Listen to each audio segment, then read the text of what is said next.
Alrighty. There it is. We are, Took a minute. yeah. Whoa, you just super exposed. What's Yeah. going on? This is Hello, uh, hello. this is the second attempt to record this episode.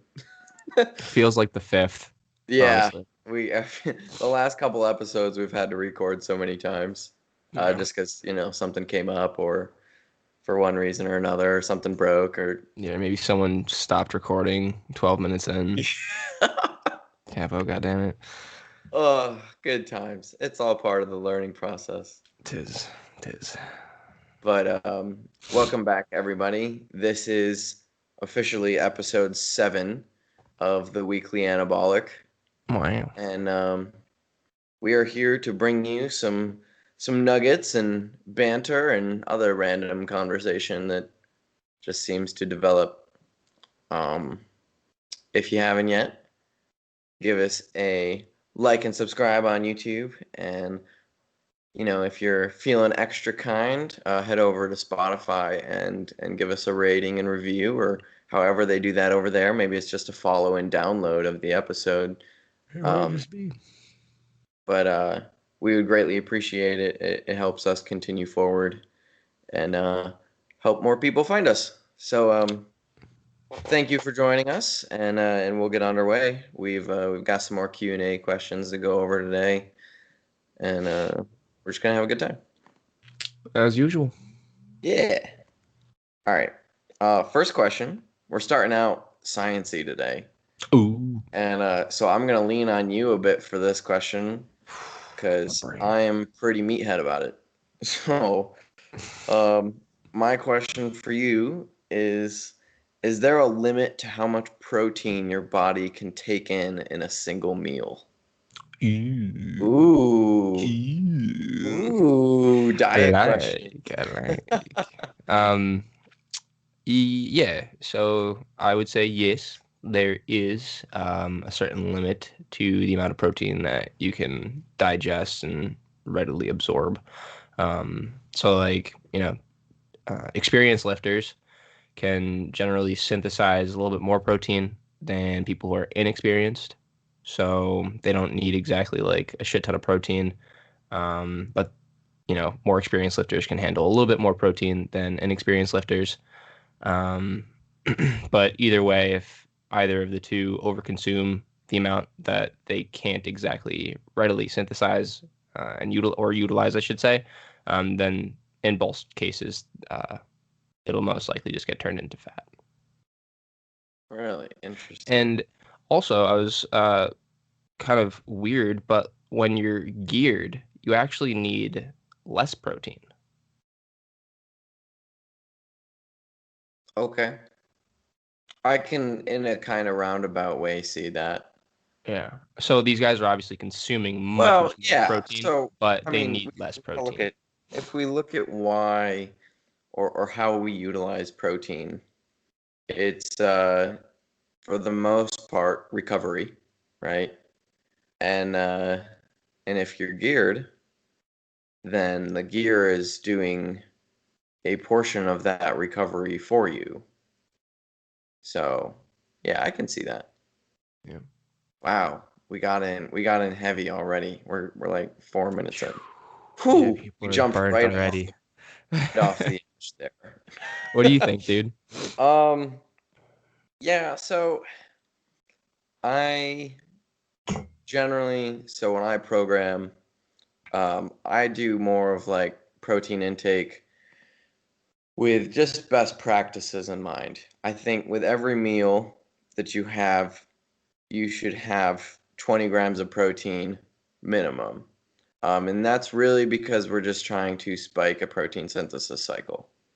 Um, and and that's about what you need for that process to actually start up and run.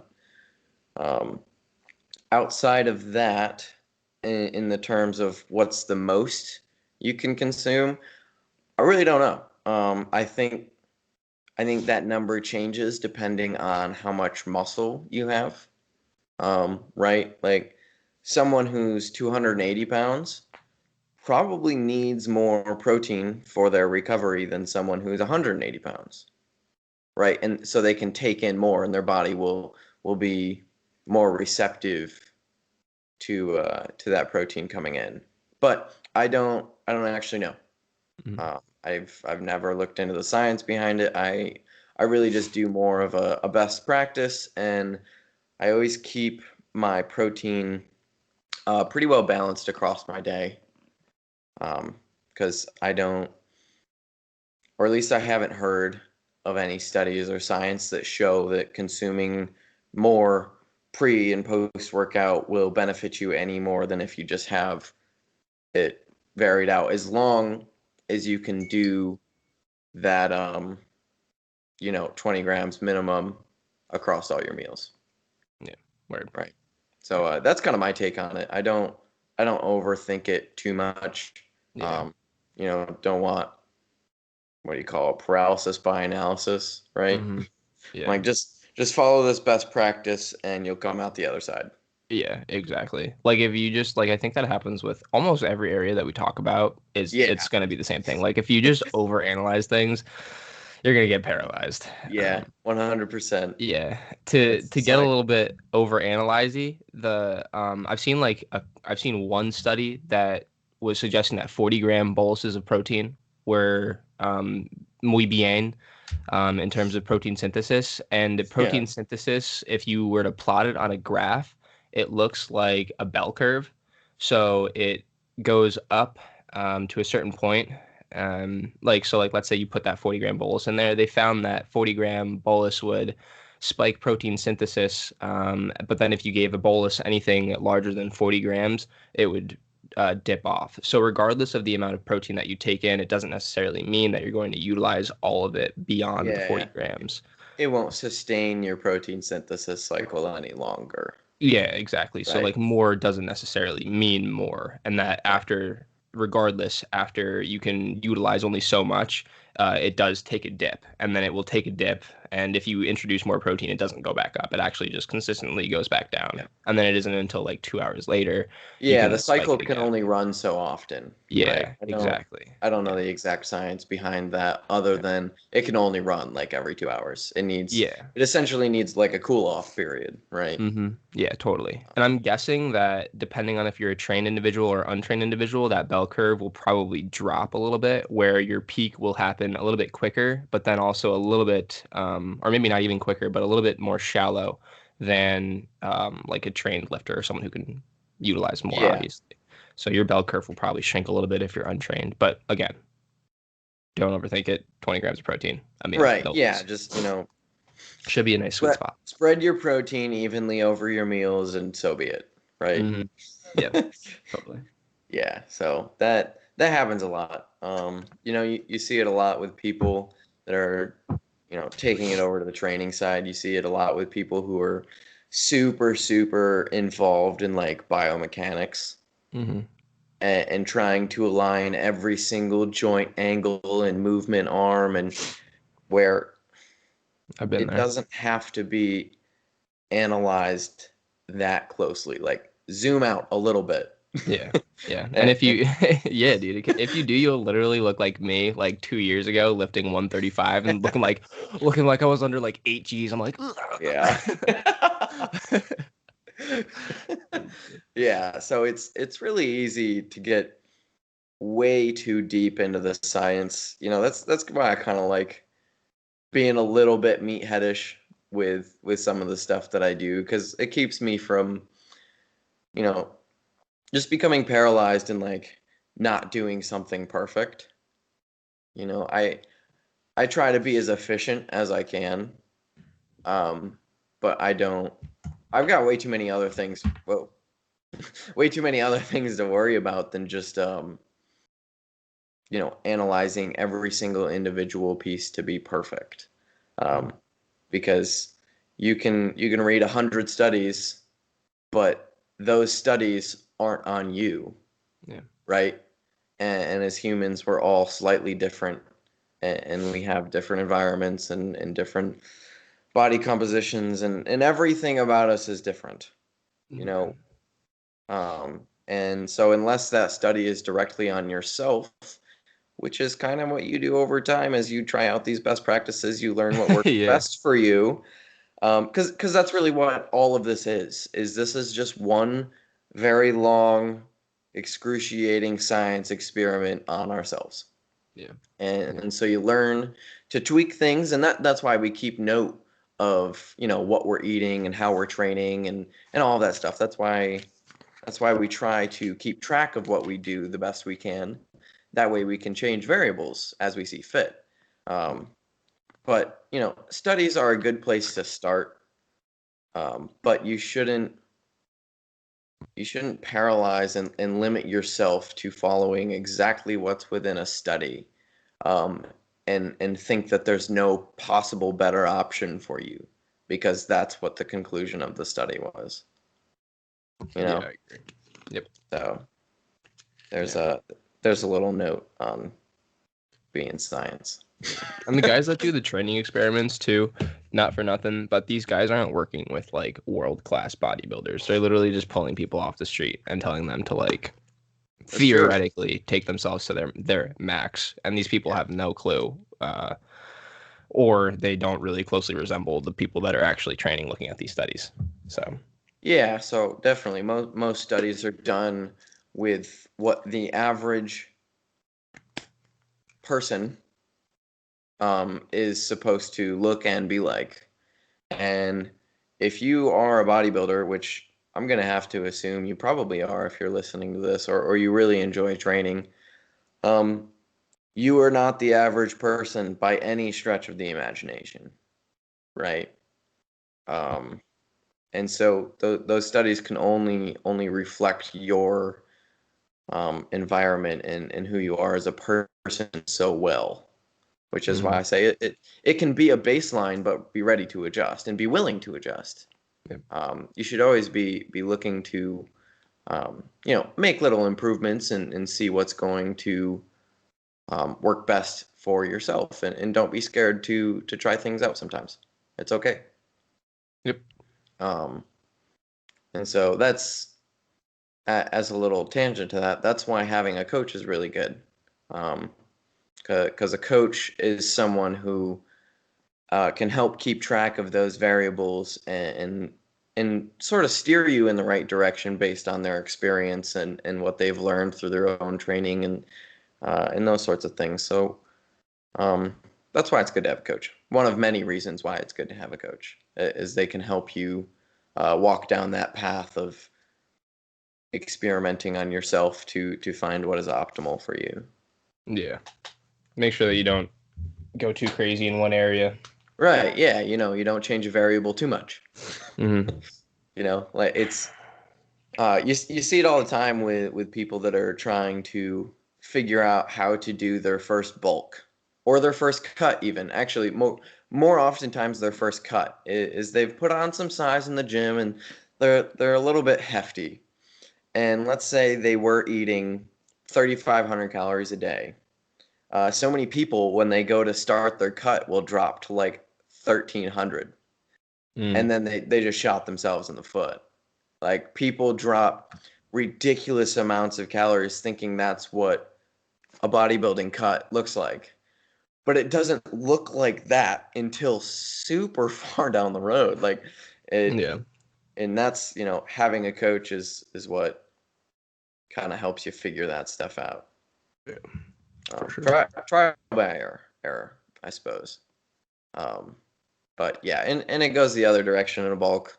You'll see someone is pretty lean and they're like, all right, I want to put on size, and they just immediately start trying to eat 5,000 calories of junk food. When they're like 5'10", 140 pounds, and talking about me? I'm talking about you. It's like direct shots. Yeah, and your case is a little bit different than most people, right? But I mean, you're not eating 5,000 calories. I should be. Maybe, but and their 5,000 calories is like 8 McChickens, a McDouble, and then they make sure they stop for pizza on the way home after their lift. Like, it's It's just people take extremes when it's unknown, right? When they don't know what to do or what to expect. A lot of people like to take extremes because they expect and that they'll see a result from it. Yeah. Which is true, they will. Yeah. um, and they just don't trust that making a small adjustment is going to make any sort of change in themselves, Yeah. which often isn't true. Yeah, generally speaking, if you're someone who has all of your ducks in line and then you change one variable, it should be pretty prevalent to you, Yeah, you'll the things notice. that are happening when you change. Yeah, Yeah. exactly. Yeah, So, especially if like you've taken the time to recognize that the thing that you want to change is resulting in why you're feeling however you're feeling, right? So mm, say you aren't sleeping enough, you're sleeping 5 hours a night, and you're realizing that you're eating the right amount, you're training fine, you're getting enough rest days, but you still aren't recovering right. And so you're like, it's probably my sleep. And then you start sleeping 8 hours a night, you're gonna notice it yeah. almost instantly. Like it'll be apparent very, very quickly that that was the weak link in the chain. Mm, And so that's why we control our variables. exactly. Exactly. What kind of protein do you like to go to for your protein? Like, what is your source? Like food protein or if like Yeah, powdered protein. Oh, okay. maybe both. Maybe Maybe both. We can do a both. little I'll plug talk. here. Yeah, we'll talk about protein. Well, if I'm dieting, and normally until just recently, it's always just been chicken breasts. Yeah. I'm not a big red meat person, and I think it's because I like didn't eat any of it when I was dieting. And so the next time I ate it, I kind of felt like shit. Weird. Yeah, And I always thought that that was a little weird and a little unfortunate too, but yeah, so I'm not a huge red meat guy. I do like a nice steak. For some reason, steak sits perfectly fine, but like ground beef for oh, me, okay. yeah, like ground beef just like does not settle well. I don't digest it right. Mm, Um, I can make a really good steak though, so hmm, I have those every once in a while, but steaks are expensive. yeah, damn. But now, um, now that I'm where I'm at with my bulk, I actually just switched to chicken thighs, and that's just because they've got a higher fat content, they've got some more nutrients in them, and so I uh, I really just needed the fat. That's mostly why I switched. And then someone was like, "Oh yeah, it's got a lot more nutrients in it than just a normal chicken breast does." And I kind of looked into it. I was like, "Oh, that's cool." Um, so that was a cool little secondary benefit to switching over to chicken thighs. Um, but it was mostly the fat. I have to have a certain amount of fat, and I was just kind of having olive oil as my fat. Olive oil, a little bit of peanut butter, and but now I'm at the point where the foods that I eat are so lean, and I need so much fat that I would literally just be like drinking olive oil, and I'm not trying to. It's gross. I'm not trying to do Yo, that. shout out to Mark. Back in Brockport, dude, I used to have a friend, Mark. He literally used to just pour olive oil into like one of those small bowls at Mac, um, Oh and just with a spoon, just eat it with a spoon, bro. no. Shout out. That's awful. Yeah, that was, but Yeah, so I decided I didn't want to drink olive oil, and I really wasn't trying to eat a ton of peanut butter either. So I switched to chicken thighs, um, nice. because it still digests really, really well, and honestly, it is so good. Like the texture change is so much better than normal chicken breasts. Yeah. They're really tender, and it's just like chickens. Normal chicken breast is just kind of like grainy, just like a little bit grainy. But no, chicken thighs is it's like eating chicken wings all the time, same texture, Hmm. and Yeah, that that's so Yeah. Brady actually mentioned this to me last podcast, the podcast Yes. that never was. So I'm also going to be switching to some thighs for the The next couple chicken weeks thighs. to see what's good with them. Yeah. If you just if you want to, if you're in a bulk right now and you're kind of hitting a plateau and you're just like, I'm kind of eating a lot of food right now. I'm not ready to bump up. Just switch all of your chicken breasts to chicken thighs and you'll instantly have like 500 more calories. Depending on how much chicken you're eating, right? I eat chicken in all my meals. So, Yeah, pretty much same. I was eating a good amount of chicken. Yeah. So yeah, it's also a really easy way to kind of bump your calories up without actually having to eat more food. So bang for buck in a bulk. Oh Ooh, yeah. the triple Bang B for there. buck in a bulk. That's right. Also, third benefit to it is that it's way cheaper than normal chicken breast. It's like half the price. Also weird. Yeah. Yeah. So Okay. if you're on a Clutch. budget, for all the young lads that are on a budget and they're just trying to get massive, chicken thighs are the way to go. Cheap, calorie, nutrient dense. It's still chicken. You're winning, man. Gets the job done. So there's your tip for the day. Hey. Go get yourself some chicken thighs for the guys, and you'll get big. Brady's bulking tips. Yep. There we go. All right. Let's see. Ooh, I actually had a question. Ready? We're gonna totally branch off like bodybuilding for a second. Good. Okay. Oh, I thought All you right. meant we were gonna like branch off into bodybuilding. I was like, oh, No, no, okay. no, no, no. We're gonna branch away from bodybuilding for a All right. second. Oh I want gosh. to talk about business. Oh Jesus. Oh, Jesus. Yeah. Oh.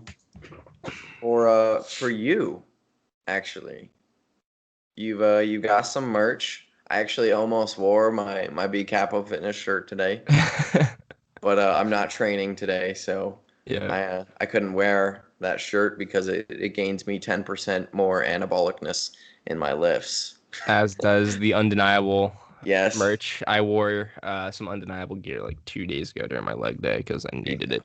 So There you go. That's what brings the gains. it definitely helps. Definitely. um, but so like, what's on the horizon for you? What are you working on? What are you Honestly, doing? I'm trying to cook up a new shirt logo actually. Yeah. Yeah, it's just been a little like I don't know. I feel like stuff comes to you really well. I'm like not really in this department of like creativity. I Yeah. think it just takes me like sitting down and just really wanting to kind of like just do it. You know what I mean? But I do find it like a little hard to like find that initial push of inspiration for something. I just kind of got Yeah. to like put stuff on the Canva thing and like by my 16th page I'm like this looks okay and then I like We're getting delete the other somewhere. ones above it. Yeah. Yeah. The initial image is coming up with that is like the driving force. And if Mm, you don't kind of have this initial image to play with, yeah. it's pretty tough to do like logo graphic design stuff. Yeah. I Um, agree. I have it's three ideas. I've got the level up shirt that I've yeah. kind of been working on. I did like that. Um, yeah, you had mentioned that you liked that. I was like, oh shit, you like it. I did like that. Um, That was good. I put the extra L in there so it looks like it Okay. actually says level up instead of like love up. Yeah. Right on time. Right on Um, time. Now we knew and it. then I was also thinking about a Stoic shirt. So I kind of like those shirts that have like a definition with it. So Yeah. like the definition of Stoic is pretty much someone who like deals with pain and suffering and doesn't say a word. You know what I mean? They just kind of put their head down and work. So I Right. thought it would be kind of cool to have like Stoic and then like a definition of it or something like that. Um, and then one more that's just slipping my mind right now. Oh, Defy Gravity shirt. That was the other one, but I those like are that. they're in the making right now. Yeah. Gravity is a really hard one to like taking the concept of gravity, it's really hard to put a design to it. Yeah. Um, Yeah, that's a tricky one. Yeah. But I like the definition shirts. I made one for Undeniable. I'm not sure when it'll ever get released or any of that stuff, but I made up a design which I liked. It was cool. Cool. Um, yeah, that's so a couple shirts. I saw you got a Couple mug, shirts. dude. I You have a got mug. a Yo, doo-doo. nice. I do got a mug. We on this mug life right now. Yeah. But they're not being sold in stores just because the sales tax is different. So I got like Kelsey and Kelly. Kelly is pretty much like an accountant. She's actually starting her own personal business. Shout out to K1 Accounting. She's going to be helping me with my taxes and shit like that. But basically, um, yeah, like the business side of things is kind of a headache. Like if you want to start selling things and you actually have like a business and it's like on paper, then you can't just sell merch apparently. Like I thought I could. You have to like put sales tax on and then you have to file for some sort of thing with the government that says it's legal for you to charge sales tax. I don't know. This is why I let people handle this. Much Right. like when people who don't know how to train or utilize their diet get a coach, I need someone with my accounting department. So she's Yeah. there helping me with that. And the mugs are not on because there's a different sales tax rate for those, and I have to figure it out. And I'm going to figure it out with her. But as soon as I do, they'll be right on the web. So, and I actually do really like these cups too. They're Is actually that kind of a heat transfer it. or It isn't. So what I'm gonna do, you can see that little band. yeah, did you did you I'm just gonna forget to make it make the background transparent. transparent? I did. Oh no, I lost the my hat. the anabolic hat. That's funny. Yeah, I forgot to take the background off. So I was wondering. I saw that and I figured that's what you did, but I was like, maybe that's what it. Maybe that's what happens with the cups that show the image when it's hot, yeah, right? yeah, I those didn't are know. on They the are on website. there. Yeah, I probably should have gotten myself one. It just says it's cool. Yeah, Uh, that's yeah. fun though. Yeah, the that's Oh, the and I'd funny. like to bring some hats into the game too. Yeah, hats is a really interesting one. Um, I don't know. It's hard to find like a good provider for hats. At least Mm-hmm. I've had a hard time finding one that like I liked, Mm-hmm. had like the fit. I mean, this one I actually made, but um, I don't even remember where I got this one through. Um, but yeah, hats are cool. I'm a big fan of hats. Yeah. Yeah. Obviously, I wear them every day. You do wear a hat every day. Dude, Dude, I I wear a hat also every day. In I fact, on my training days, I wear two hats. I wear I wear this hat and then I wear a beanie over it. Get out of here, bro. No, you don't. Yes, I do. What? All right, let's Yeah. hear it. So why? What is the All why? right. Um. So, I think a lot more people are actually going to relate to this than initially it seems. Uh, so we all know the head releases a lot of heat, right? And so if I wear just this hat, my gym stays pretty cold. Hmm. And I get cold really, really easily. And so I'll lose my pump like super fast Hmm. just because I become super cold. Yeah. Yep. Um, Okay. and the hat actually helps me keep my pump. It Okay. keeps it, it keeps me warm during my Yeah. workouts. Yeah. And I can even take off my hoodie. And as long as I still have both my hats on to keep my head warm, I stay warm. Bro, I would have never known. Yeah. Cool. Fair enough. Yeah. So if you have an issue staying warm in the gym, try throwing a beanie on and just working Mhm. out in a beanie because I don't know, it changed my workouts and how I stayed warm and my ability to continue to keep a pump from exercise to exercise and just like not get cold. I mean, Yeah. like if in New York it's very cold. You know, if you're somewhere south, it's probably very different. You know, if you're somewhere where it's warm, it's a different situation. Um, but yeah, I don't know. It just helps me stay warm. Word. Fair enough, dude. Yeah, because I like sweating. Yeah, me And too. yeah, and if I don't have that beanie on, unless it's a super warm day, I won't sweat at all. Mm. Like I won't be able to get warm enough to Yeah. just like sweat through a session. I actually can't remember the last time I just like stepped into the gym and I didn't have a beanie on. I was just like I already had like a tank on or some shit. This is probably back when I used to just wear tanks, honestly. But like I legitimately have not worn a tank top in like probably like 2 or 3 years. Like my first semester at Brockport, I like kind of had a tank top on, but then after that, I just wore hoodies the entire time. Yeah. Wore hoodies the entire time. Hmm. Yeah. Yeah.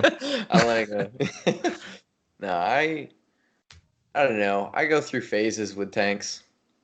I'm like, yeah, I like wearing this tank because like sometimes feels good to just like bring out the shoulders and stuff, and I'm like, oh, you don't look like shit all the time. Mhm. Dude, you know what um, I used to do? I used to wear it like I used to take a long like a hiatus. So I'd like wear my sweatshirt for a really long time and then I like wouldn't uncover anything. right, And then like after like a few months, like literally like a year, I would take it like I'd have like a couple workouts like with the tank top on and I'm like, "Oh my God, I look right, giant." yeah, yep. Um, and then I go through phases where I just go to the gym in my massive t-shirts. Mm. Which I'm kind of back in one of those phases again. Just 'cause, like I'm not lean anymore, so it doesn't really look that cool. Yeah. You know, it's I like the way the big shirts just drape over now versus with a tank. They're more fun when I'm shredded and I can do lateral raises and see like every fiber of my shoulder and that kind of stuff. But now that I'm not lean, they aren't as cool. Yeah. If I'm having like sometimes though on push days, I'll still wear them because that's the only day of the week that I feel decent Yeah, about. Because obviously. like when when I don't have a pump in my chest and shoulders, they're just like I don't know, they aren't very great. They're Positive, not positive self-talk. yeah. Um, but when I get a pump and everything kind of fills up, I'm like, oh, there is actually like it's there. Yeah. It just doesn't have the pop all the time. So sometimes it's good to see that pop. So every once in a while, I'll wear tanks on like push days. Yeah. It's always funny when I see like the pros that like we keep tabs on and they're like, I'm depleted. And you're like, depleted? I'm like, you look massive. Yeah. Yeah. But I'll I wear kind oh of yeah, sorry, go understand, ahead. even though I wasn't big, still not big. Um, Still not still not big. same. When I was dieting, you know, it was so obvious that I was just flat. Like everything was flat. And so I understand it and like how much different it feels and looks, Hmm. you know.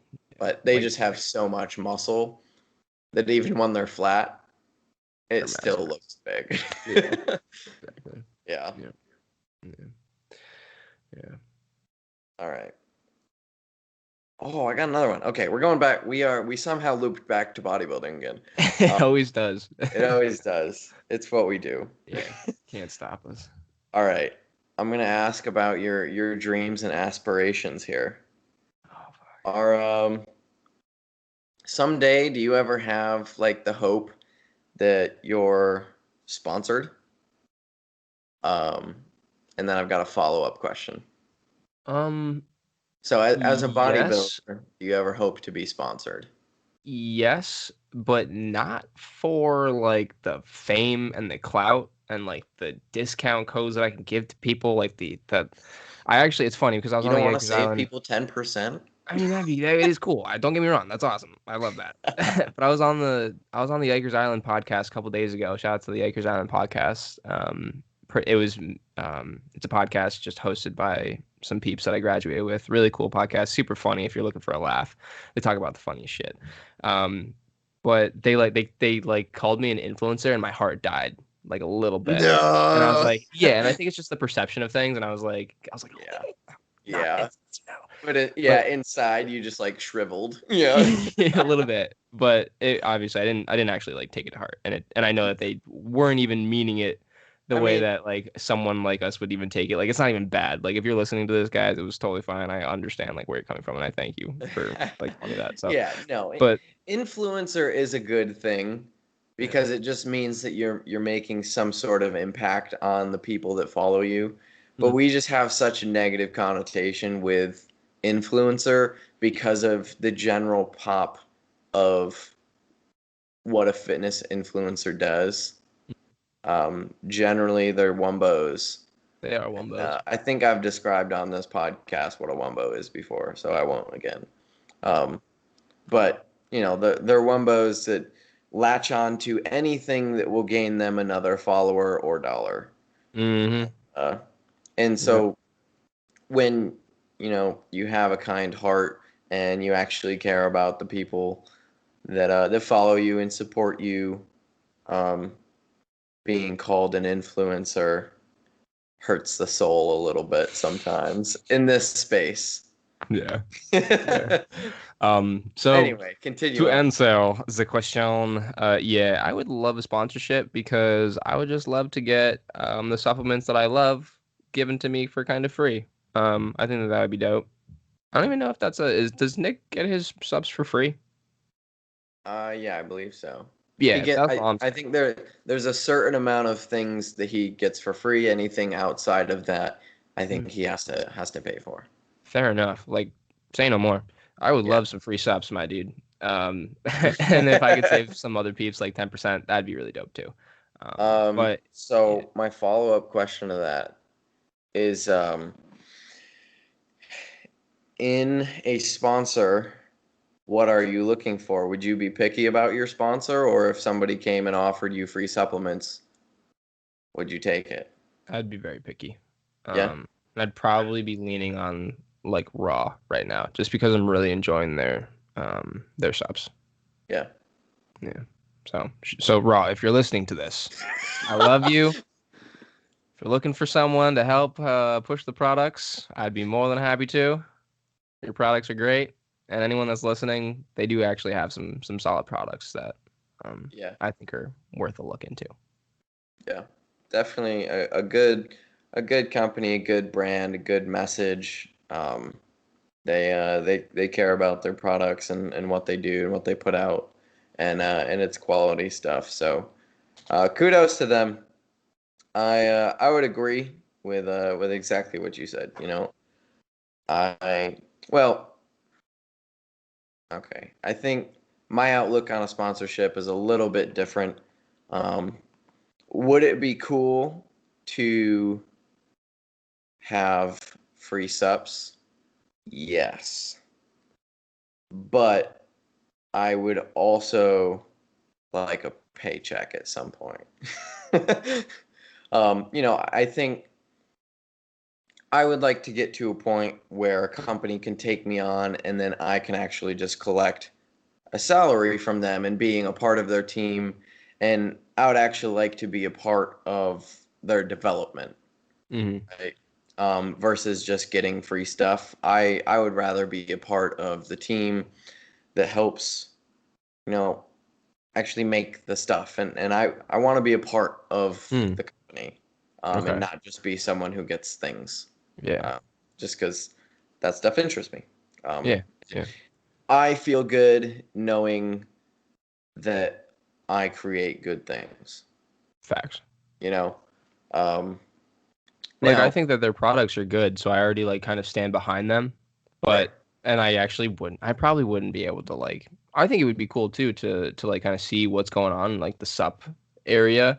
I just Yeah, don't think I'd be able to like have too much to offer them in that department. You know? yeah, that's valid. And quite obviously, it's not like we're going to press end on or stop recording on this podcast. We're both going to get emails and be like, "Hey, we're you want some free subs?" Like neither of us are in the position for that to happen. Yeah, not yet. Um, at least not with a company that either of us would stand behind, Mm-hmm. right? I mean, there's companies out there you can go and be sponsored, Yeah, and brand ambassadors. Have you right, gotten a yeah. couple emails? Oh, I don't know. I've gotten a few emails that are like they have people that are through like either supplement companies, like off-brand Mm, supplement companies that you probably never heard of, and then there's right. like clothing lines as well, and like some Yeah, people will clothing like lines do it a email lot. me. They'll probably like find my email off my Instagram or some shit, and then they like email me and they're like, "Hey, you want to become like a brand ambassador and like we'll give you free clothes and all you gotta do is like post about us 3 times a week," and it's like, man. Yeah. No, so there are plenty of brands or whatever you want to call them out there that make shit products that you can go be a brand ambassador for, and anybody that's kind of where I start losing some respect for some people Hmm. is they'll train for like a week and then they'll be like, "Yeah, I'm sponsored by this person." And Yeah. I'm like, "You don't even know how to deadlift yet." Yeah. Yeah. Like, you know, I want to feel like I earned my sponsorship, Mm. and I want to do this as a career, which is where the salary part comes in, Yeah. Um, Yeah. I like being a coach, I like bodybuilding, and it would be cool to be a part of a team that I can feel like I actually make a difference in and be a part of the company and not just, I don't know, I feel like if I just got free supplements for posting about them, I feel like I'd just be like a pawn Mm. in the Yeah. game. But that's just my own perspective on it. Yeah, that Um, was another thing. If they're like asking me to post on their behalf as well, that's also like I don't really like being controlled in that aspect. right, which is I why I'd was like, I do feel like it does kind of come with it though. Like even like I was listening yeah, to you should Breon. promote the products, Yeah. which is why when you're looking to be sponsored, you should stand behind their products. If you're a decent person, Yeah. right? Yeah. Yeah. You should stand behind and actually use the products. Hmm. Um, so if it's something that I stand behind, which it would be because I wouldn't accept a deal from anything else, Hmm. I wouldn't have a problem talking about it Yeah. because it's something I believe in. I talk about the supplements I use already. Hmm. Yeah, exactly. Yeah, I I know. don't get them for free at all. Yeah. I spend a lot of money to use the supplements that I do, but I really like them, Yeah. and Same. and I think other people would really like them, so I Yeah. share that. Yeah, I agree. So do You you know, think it would be less so a sponsorship and more so working with them? Like, would you want a position like Nick has where you're like a coach for a team like that? so it's still considered a sponsorship, right? Or I guess you'd be an athlete. They're Okay. the same Yeah. thing, right? But Sponsored when athlete. Yeah. yeah, when you make it deep enough, this happens most time when an athlete turns pro, and they're good. Generally, they will get some sort of paid sponsorship, Mm. depending on how you negotiate it, how good you are, what your social media following looks like, how engaging you are. There's all these different avenues now that will reflect your pay. Because really, as an athlete, when you're picking up a sponsorship, it comes down to when the company's looking at you, it comes down to how much potential revenue can they bring back in by being a part of us. And so that's why if you're in this sport and you want to then get to a point where this sport starts to pay you, you can't just lift anymore, right? So a long time ago, you could just lift, lift, eat, sleep, and then you'd do a couple magazine shoots and you'd compete, and that would get you a contract for your salary for the year, and you just repeat and do that. It doesn't really work like that anymore because of social media. Now, when companies are looking at somebody that they want to pay for a sponsorship, they're looking to see, all right, how many followers do you have on Instagram? How often do you post? How many comments, likes do you get? Do you engage back with those comments? Do you have a YouTube? Are you on podcasts? They are looking at all of these avenues to see how deep your reach is and how engaging you are with your customers. Because they're going to know that if you post once, hey, this is the pre-workout that I use, I love it, here's why. All of those people that are your super fans, the people that engage with you, they're going to immediately believe in the product. Yeah. It's business. Mm. Right. And so I don't even know where I was just going with that. But I would like to develop my career or develop myself, I guess really is the career, to a point where I can do that. I would like to build a fan base of people that support me, and I provide content that people believe in to the point where a company sees value in me. Mm-hmm. Right? There's a lot of companies that I see value in already. There are 0 companies out there that see value in me currently. Yes. So for the time being, I need to work on my social reach and the content that I put out, and just myself, making myself a better bodybuilder, and competing, and just doing all of these things to make myself an asset to a company. Yeah. And depending on how you market yourself, if you are on these social media sites or YouTube or any of this stuff, and you're putting yourself out as a knowledge base and not just a body, when a company approaches you, they're more likely to try and tap into what your skill set is. And so they might ask you to help develop the next product, or how can it be adjusted, or anything along those lines. Mm. And so it really depends on, you need to look down the road and see how you want these companies or sponsorships to see you, so that you can start to develop your portfolio to match that. Okay. Yeah. Yeah, this is stuff that I definitely have not really thought too in depth Right. about. And at this point right now, the main thing is we just gotta bodybuild. Yeah, we're just putting our head down and working. We got to put our head down and work. Yeah. There will come a time where you become undeniable. Right. And That's the whole idea. and the proof is in the pudding. And both ways. If you're someone who is just full of false promises, total cop out, you label yourself as an Instagram model or some shit, and you're just Right. totally not. It's It very will easy be to see found the out. holes. Yeah, exactly. You'll be able to see if someone is, on a much more natural or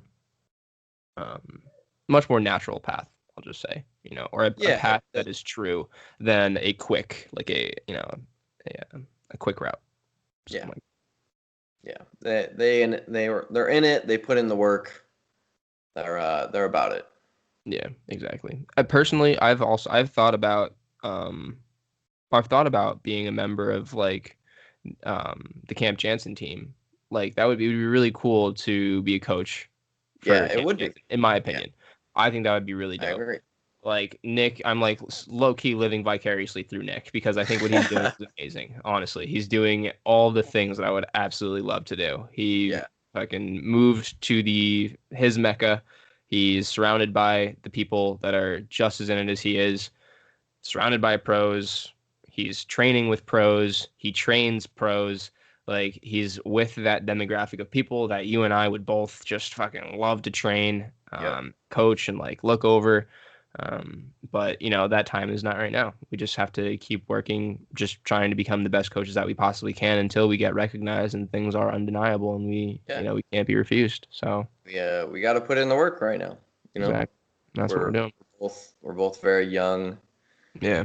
And we've got a lot of work ahead of us, but here we are, right?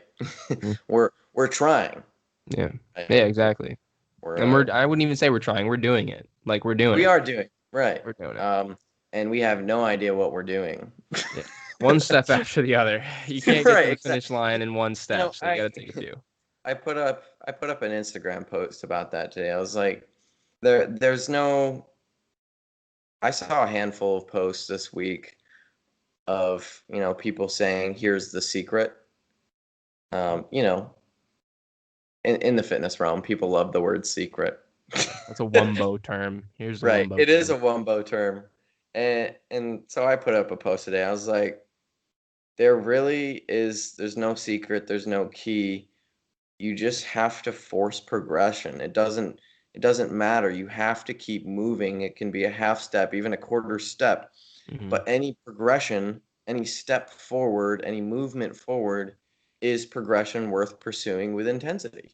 Yeah. And you just have to keep moving forward. That's all there is to it. Like when shit doesn't work, keep walking forward. If it does work, great. Lean into it. Yeah. Exactly. But you're not gonna know what works if you stop when shit didn't work, right? And so we're just doing, we're throwing spaghetti at the wall or shit at the wall. I don't even know what the saying is. We're throwing shit at the wall and seeing what sticks. Is that it? I guess so. Yeah, I don't even know what technically gets thrown against the wall. I just know that some of it sticks. Whatever it is. It could be shit, could be pasta. Yeah.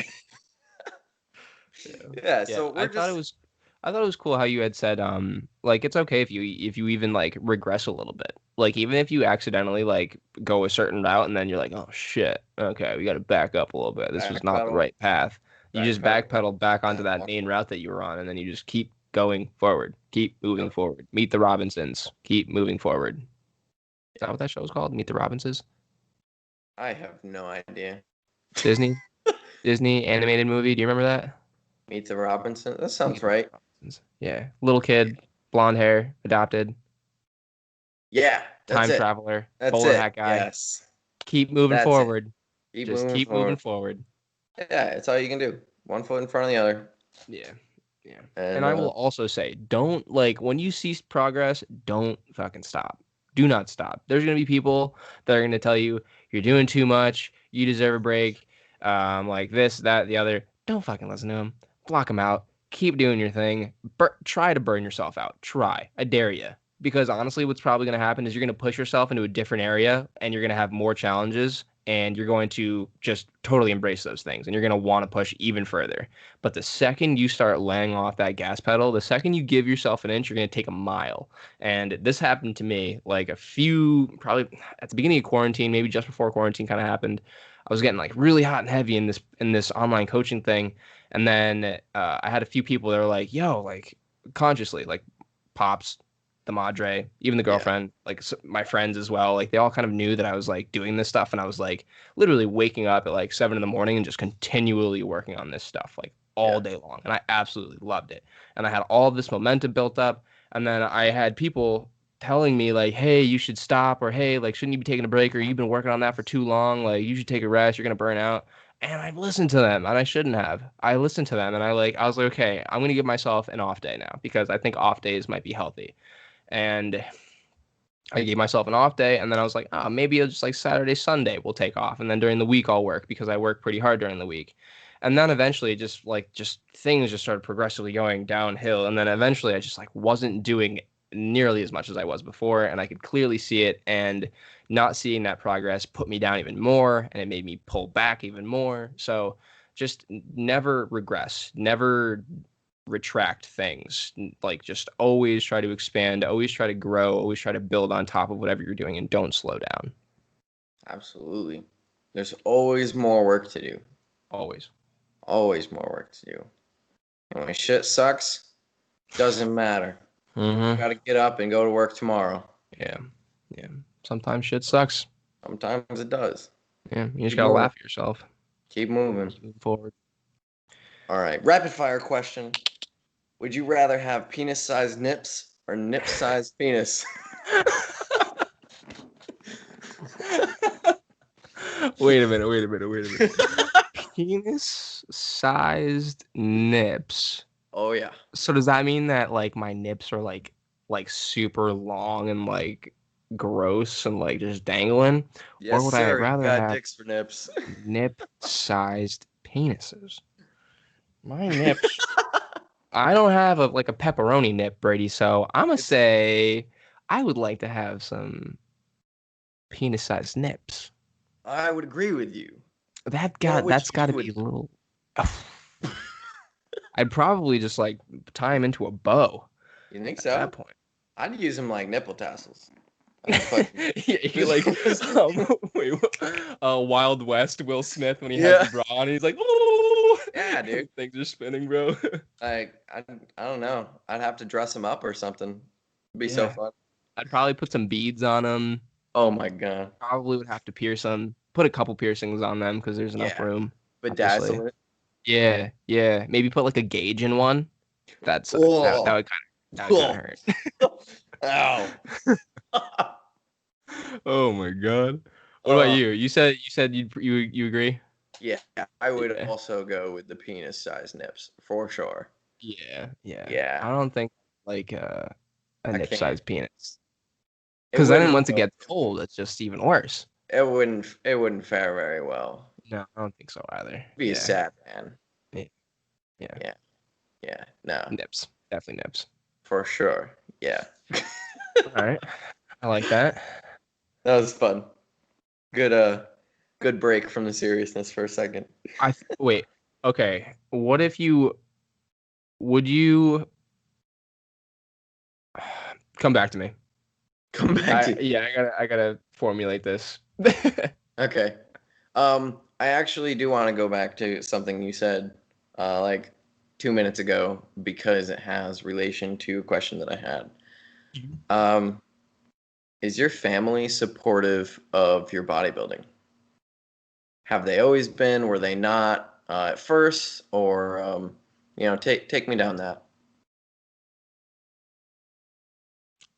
Dude, I'm gonna be completely honest with you. No one has once cheered me on.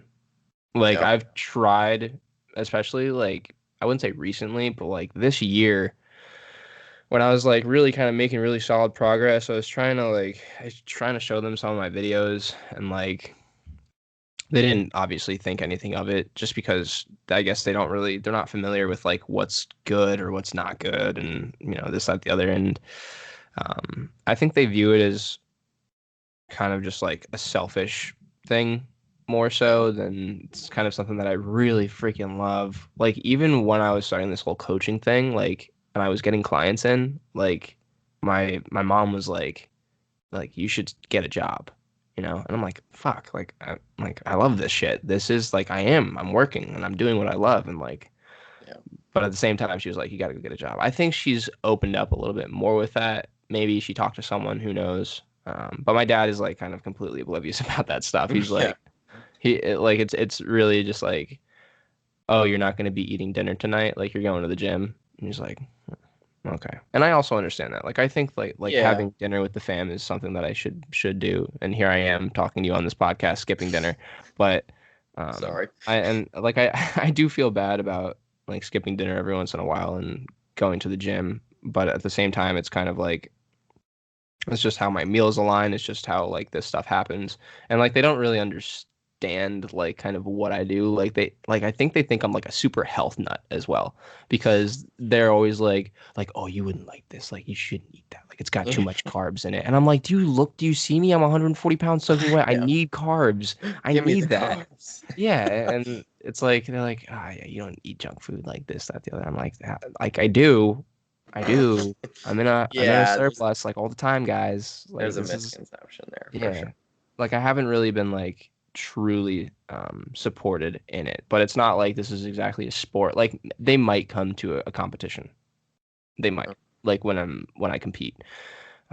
But like even when I was doing like track and like cross country and stuff like that, they were there like every once in a while. Like they made my state meet. They made state quals. Those are like two biggest meets, obviously. So they made it. They made it to those, which is dope. Yeah, I think my dad's been to like a couple, maybe like one or two of my meets, maybe out of like the hundreds that I've had. Um, Mom's pretty much been there for. She didn't really go to any of my meets either, but you know, she obviously supported me in what I did. Soccer was a little bit different. Like the younger I get, the more they were kind of there for me. Yeah, I But think yeah, that's pretty normal. yeah, um, yeah. And I I don't agree really about know that. if I should like get too into things. Fair enough. Okay. Yeah, I don't know. I won't Um, push it. yeah, but basically all I'll say is that like my mom might have some like a small hatred for this sport because of someone that was in her life in the past and Oh, was also like really into this as well. And I am a close resemblant of that ah, as well. So I sometimes wonder if she doesn't enjoy that, but yeah. I'm not sure. Never talked to her about it. I don't Yeah. really talk to them that much in areas. This is just getting sadder and sadder with It's each okay. sentence. No, all right. So look, I think this is a question that a lot of people actually relate to what you're saying. Yeah. Um, because well, it's one of the reasons. I mean, this is why we have the podcast because there's so much to talk about with it, and I think from a parent perspective, it's really hard to understand all of this unless you're in it yourself, Mhm. and so it is tough. How do you support someone that just does the same thing every day? It's tough. I think I kind of understand it. I mean, I'm not a parent. God bless. Not But yet. Knock on wood. I got some time before that. But I think it's tough from a parent perspective because it's not like we have meets all the time. It's not like it's very hard to tell when you're doing well, Hmm. right? All because they just don't know, right? With soccer, oh, your team won, awesome. With Yeah. bodybuilding, you went to the gym.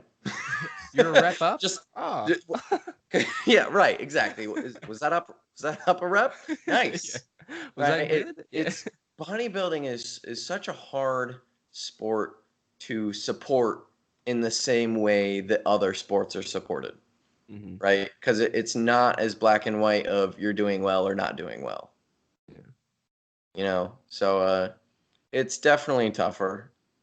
Um, It's kind of like watching paint dry. right, and it is. It is. Yeah. And when I think it changes a bit when you're away from your parents, Mm. because then it becomes a little bit more black and white. The last time they saw you, you were 20 pounds lighter, Yeah. right? And they're like, wow, You're taking steroids now. you're, you're looking big, right?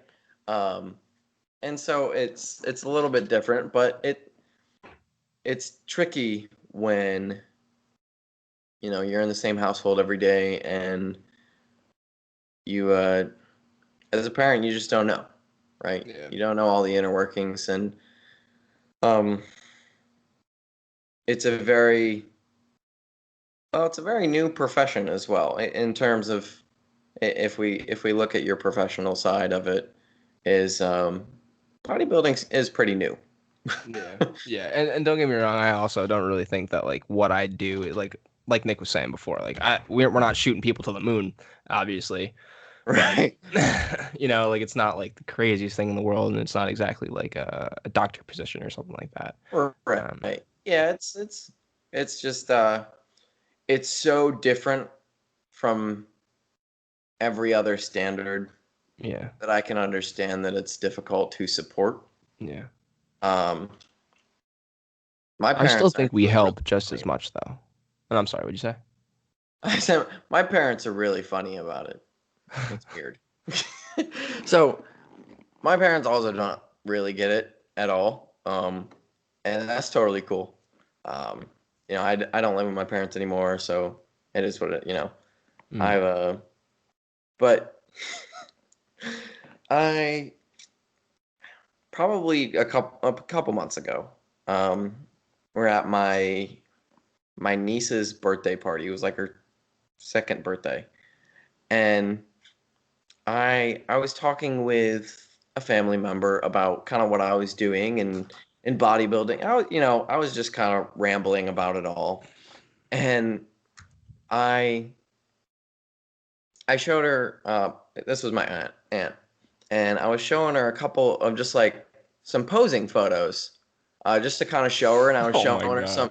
some before and afters, just because she was curious. Mm. And, and then my dad walked in the door, and he saw the photo, and he's like, "You got to show everybody." He's like, because my family isn't fit, Mm. right?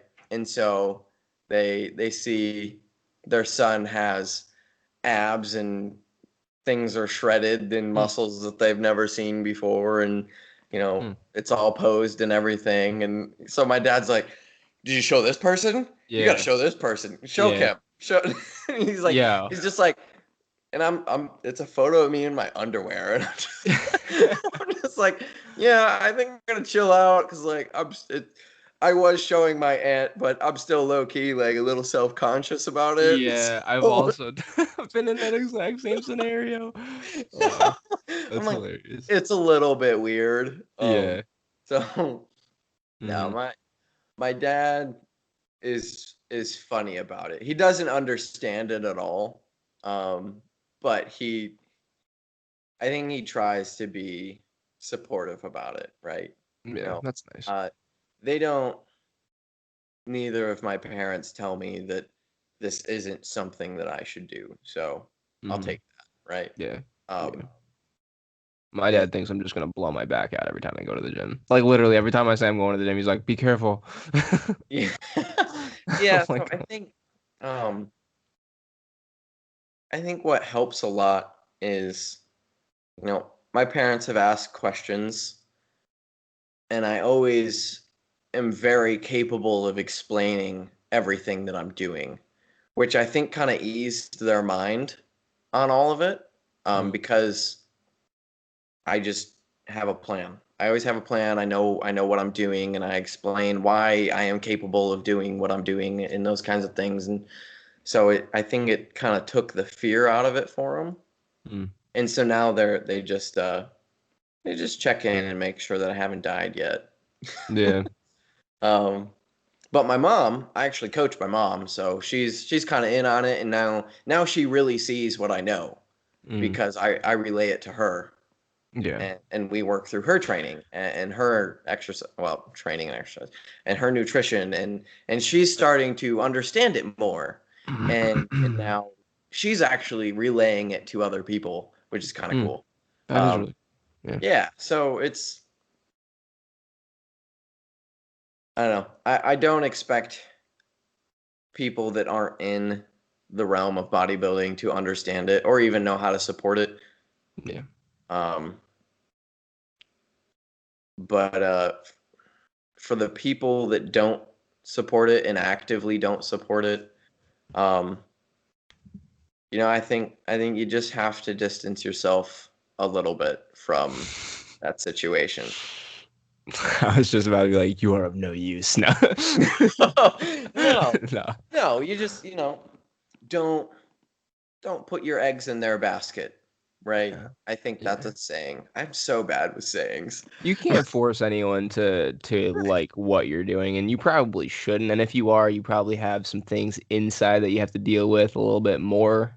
Like, Yeah. not everyone's going to accept what you do, and that's okay, you know? Yeah. And like sometimes I try and imagine like other sports, like UFC. Imagine I was an MMA fighter, and like how do you support that as a parent? Like how do you support somebody getting in a ring and just beating the shit out of somebody else? Yeah, and then like watching your son or daughter just get the Yeah, living just crap beat out of them, I'd be like, right. "Ah!" Choked out and stuff. Yeah, Yeah, right. And yeah. so I think you just have to accept that if you love doing it, you just keep doing it, right? And you try and explain the best you can, but if you've done that and it still makes no difference, then you distance yourself a little bit.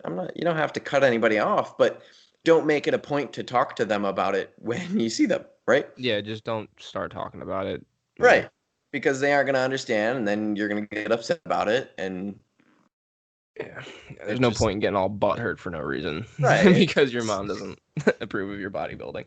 Right. career. And just like in a weird way to your parents, prove them wrong, right? Like be successful, make yourself successful. Yeah, I think that's the thing too, is that parents, just as being parents, they just want you to be successful. Yeah, and like if you're starting anything, if you're starting absolutely anything from the very beginning, it's like you pretty much are starting from nothing. So like just from a parent's perspective, it's like you don't want them to fail, so you would obviously want to push them into something else. Like, dude, last semester of Brockport, I don't even, low-key, I don't think my dad knows what my major was, but last semester at Brockport, he suggested that I switch majors, and I was like, bro, come on. I'm done. Yeah, I was like, I'm almost done, man. Come on, you can say that right now. You know, it's okay. Some people are just gonna not be on that train, and that is okay. Yeah, you just keep on moving. Right? Yeah, exactly. And someday they might turn around, and they might be okay with it. Like my mom likes my Instagram posts sometimes. She'll also crack wise jokes at me. She's a very sarcastic person. We're a very sarcastic family. Like Bowden literally is like the sarcastic of the family. Like he can literally say something and you'd be like, oh, my heart. Like it's like that's how sarcastic we can get. But she'll be like, oh, are you like posting another picture in your underwear or something like that? I'm like, oh my God. It's like something like that. Yeah, no, bodybuilding definitely looks really weird from an outside perspective. Yeah, I've gotten a lot of comments about my pants being wrapped around my ankles and should take the pants off. Yeah, that was said to me once. I was like, "You're right. I probably should just probably take them off." Sometimes honestly, the reason why it ends up happening is just because I'm too tired. But now. I actually had them on last time I was posing, and then I was trying to hit a back shot. And now instead of just moving my back leg back, I do like the little like donkey kick where I like lift my leg up and then kick it down.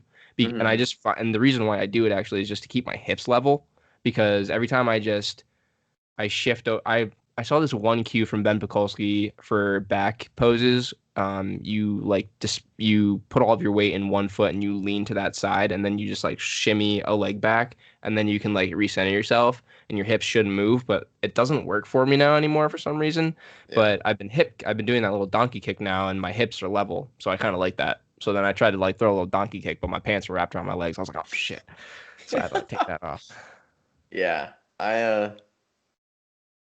got told it because I was in my own house. I was in my basement doing hitting shots. And I'm like, I'm in my own house. Why don't I just take the pants off? Yeah. And during quarantine, I was posing. Yeah. And I was in my own basement. Hmm. So why would I not take my pants off in my own basement? That sounds as natural as anything. Yeah. Get naked in the basement. That's right. Did you used to walk around your house like not butt naked, but like whatever you wanted? No. That makes one of us. I literally happily will just walk around my house just like in my underwear. That is happily. Nope. I will not. And now, but more recently, everyone's been like, "Yo, put a shirt on," and I'm like, what the heck? I'm like, I'm in my own house. What you talking about? I know I ain't got undies on, but I got socks on. No, I'm kidding. I keep my underwear on and all that shit. I just like sometimes I'll just walk around without a shirt on, or like having dinner without a shirt on. Like that was like totally normal, but now it's like not that normal, I guess. No. I don't know. No. Whatever. No. I mean, I eat by myself sometimes, like most times now. So I'll make up some food and eat it while I don't, like, if I'm cooling off or something, I'll just like eat food without a shirt on. But I wouldn't go and like sit down at a dinner with my family without a shirt on. I think that's so normal. I'm so serious. Like, look. Oh my God. Yeah, literally. That was just like a Mom, normal thing. Just Mom, walking this around in chicken my parm is boxers great. and yeah. This chicken parm's great. My Yeah. nips are out. They look like penises. I know. Yeah, coming to the dinner table with your tasseled out nips, bro. 6 inches long, like just dangling there. And your mom Mm. starts yelling at you, no nips on the table. You know. You got one nib hanging in the pasta sauce. It's just like it's like, I'll get your nips out the plate. Doing. Oh my god.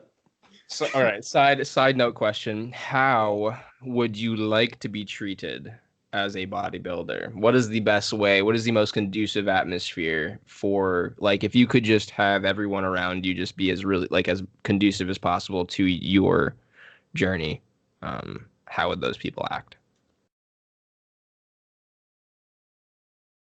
without being like overly a dickhead? Yeah. All of my meals must be prepared for me. No. Hmm. Honestly, I think for the most part,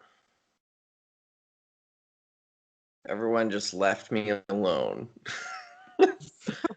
Because a lot of times, things that mess me up are, hey, come on, let's go eat. Or, let's go out to dinner.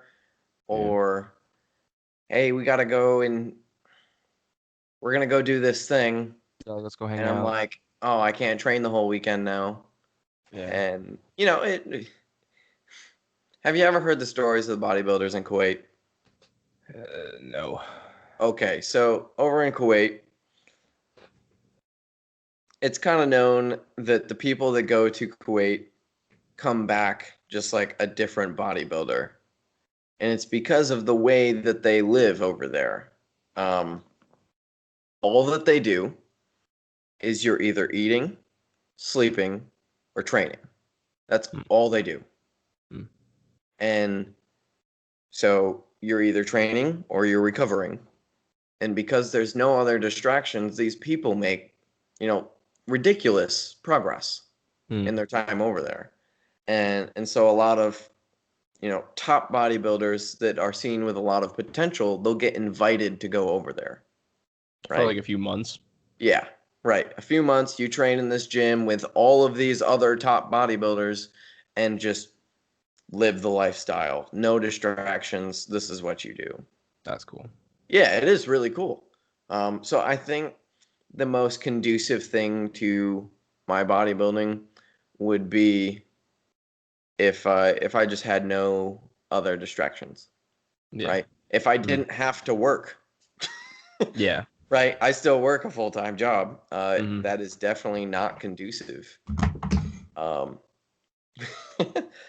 and What am I paying that low light for? key, definitely having all my meals made for me would be so nice. That would be really that.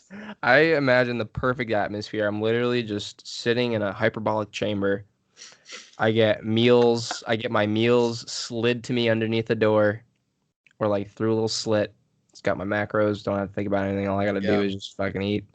And then the hyperbolic chamber will unlock, and I will step out of that room literally into a gym underneath the barbell, and then back into the chamber. That would be the most conducive atmosphere for gains, yeah. definitely. Which obviously is not a thing that, like, neither of these scenarios are really a situation either of us could be in. Yeah, like Kelsey's listening to this, and she's probably gonna be like, "You dickhead!" No, No. no, And so I I will say, one thing that is super, super helpful for me is Haley actually does my laundry. And I am incredibly thankful for that. that is dope. Because, like, I go through a lot of laundry, to be honest. Yeah, same. Just because, I I'll wake up and then I put on my clothes for the day and then I'll go to the gym in different clothes and then Mhm. I'll come back from the gym and I'll change again. I'm wearing like 3 outfits a day. Yeah, dude, same. Honestly, Kelsey used and to say that to me all the time. and you just like you go through so much laundry And so Haley does my laundry for me, and it's super, super helpful. That's dumb. That's Um, yeah. And I try and return the favor. I make a lot of the food. Mm. Just because between the two of us, I'm definitely the better cook. Oh, the truth is out, Haley. Yeah. The No, truth she is she out. knows it too. Yeah. She knows it too. I've cooked a lot more food than I think she has. Mhm. Um, and she said it to me. She's like, you're just better at just throwing shit together. I'm like, Yeah. you know, Yeah. I've just Kelsey figured says the out, same thing. yeah, I've flavors that definitely. just work right. Yeah. So I do a lot of the cooking, um, which is nice. You Mhm. know, I at one point I wanted to be a chef. Really? Yeah, I do like Okay. cooking a lot. You really like cooking then? Yeah, I like good food, man. Yeah. But it keeps my food tasting good, so I'll take that. Yeah. Good shit. Yeah, that's nice. Yeah. The furthest I'll go is pretty much to the spice rack, and then yeah, Yeah, we'll just try to not cook it to death. But absolutely. That's yeah. an important part of it. It really is, dude. Yeah, it's so bad when you like mess up a piece of chicken. You're like, God damn. Oh And then you gotta God, like eat it like at least dude, twice it's like because sand. It's like yeah, it's terrible. It just like it takes all of the moisture from your mouth. yeah, yeah, exactly, You exactly. swallow it, you're like, I don't even know if I'm gonna have stomach acid left after It's that. like cardboard. Yeah, it's Yeah, bad stuff. yeah. You know what's something cool that Kelsey has been doing? She like talked to me about my lifts and like what PRs I'm looking for like in the future and stuff like that. So she like wrote them down in her notebook or not in her phone, like in the Oh, notes that's section. cool. Yeah, so like sometimes like yesterday, a couple days ago or something like that, I was like yeah, I pulled 265 for 7, which that was a really dope pull, by the way. And she was like, "Oh, cool." She was like, "One Hold second." on, hold on, hold on, hold on. Yeah, she went into her notes and she was like, "Oh, you're trying to get 315." And I was like, "Yeah." I That was think cool. I think you did your math wrong. Those are 25s, right? Just 20s right now. 20s. Yeah. I Oh, just two went, tens. well, yeah, Okay. 210s. Yeah. I'm like, I have never seen a 20-pound plate. Wait a minute. It looked exactly like the size of a Of a 25. 25. Yeah. Okay, I was gonna say, no, dude, you did the Mm. math wrong. You did 275. Okay. What? No, yeah, Yeah, right. it was 220s on either side. So yeah, that I was miscalculating my downset though because I had a 35 on and I thought it was 185 for some reason, but it was 205. Yeah. So that's nice. Yeah. Yeah, right. Yeah, my back I offsets. I was do like, oh I shit. do so I make like plate mistakes all the time. Yeah. It's just like I'll like accidentally have like 20 more pounds on the bar than I thought. Hmm. Be like, oops. Yeah. Yep. Yeah, dude, I dumbbell rode like 60s by accident and I was like, "Oh, cool. That was Not so 60." bad. Yeah. Or no, I was trying to row. It was like literally like I think it was like like I was doing 55 and then for some reason I grabbed like 75s that day and I was like, "Whoa." Like, whoops. And then I went down to 60s and like handled it. So I was Crushed like, it. "Okay, this Yeah. is dope." Yeah. Sometimes that can be nice, but And yeah, gets me through it. sometimes it literally sends you straight into the floor.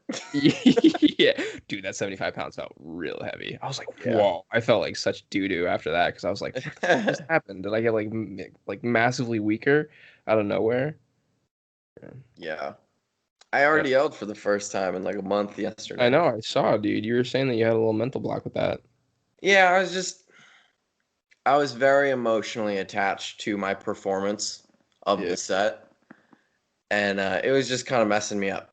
Mhm. I was so focused on progressing it that if I didn't, I would just like be upset for the Mhm. rest of my lift, and so I kind of took some time from it to just give myself a break because I've been Yeah. doing it every leg, not every leg day, every other leg day for the last fucking year. Yeah, that's pretty much And how I felt with lunges, bro. But yeah, I totally feel you. Like, dude, I had one of my clients like had a really bad, I think it was top set on ham curls. He was really, really upset. He was like, my performance is taking a dip. Like, I don't like that. He was just really upset, and I was like, dude, it's like it's okay. It's like one set on a ham curl machine. It's like, don't worry yeah, about it. You it know? happens. We when you're so driven by progressive overload, it's so easy to just like really get emotionally attached to doing better at an exercise every time. Mm-hmm. Especially if you like the exercise, you feel it well, you feel like it's your exercise, right? Yeah. Um, it's really easy to just like let it emotionally consume you a little bit. Do you ever walk in and like knowing that like if you don't get a rep up on your RDL, you're gonna be upset? Yeah, that's what was happening. Yeah. I and the thing is there was a spurt in time where my RDL was progressing so quickly, and then it stopped progressing as quickly, and it Mm-hmm. became really frustrating. Mm-hmm.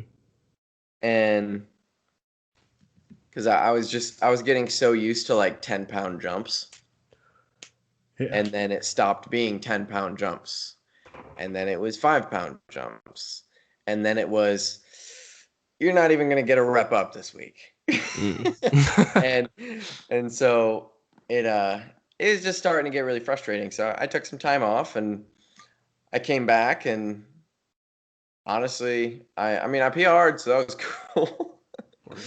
2 rep PR, which was nice. Um, and I also did 3 sets, and I haven't done 3 sets of an RDL probably ever. Hmm.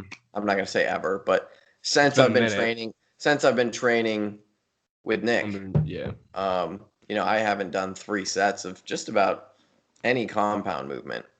Me Um, neither. Been a while. right, right, Like my and endurance beyond 2 sets is probably shit. yeah, and I threw in that 3rd set, and wow, dude, it was just like, it's crazy. It's crazy how different it is. But it was good. I mean, I was definitely tired. Um, and I started letting other things do some of the work for me. Like I was already yelling. My 3rd set was 315. So I did 425 as my top set, 365 as my first down set, and then 315 is my second down set. Math. Uh, and yeah, that set of 315, I don't know, it What were your rep ranges? first set was 6 to 8. The second 2 sets were 12 to 15. Okay. On my first down set, I was actually short 2 reps. So I got 10. And then on the 315, I got 13, but really I'm going to keep doing 315 as my second down set and try and push for 20. Okay. The thing with, I looked back at the set because I recorded it, obviously. And I looked back at it, and like the set wasn't even close to failure. Mm. I just couldn't breathe. Mm. Like I ran out of air. Mm. And so I just had to rack it. Like 13 reps in, I was fucking exhausted. And so I racked it, and I'll be coming back for at least 15 next week. Cool. I think I'm just gonna slow down a little bit. I got in this groove, and I was just like rinse and repeating it, and I think it was just too quick. I couldn't re-breathe in between reps as well as I probably should have. Mm. Um, You just feel so like you're like because of the compression from the bar in your hand, or what was Oh from? no, just because I felt good. I was just moving. Oh, okay. So you just And were so able I to. just I Okay. just picked up rep speed a little bit on that down Yeah. set because Yeah. I feel very comfortable with 315 in my hands.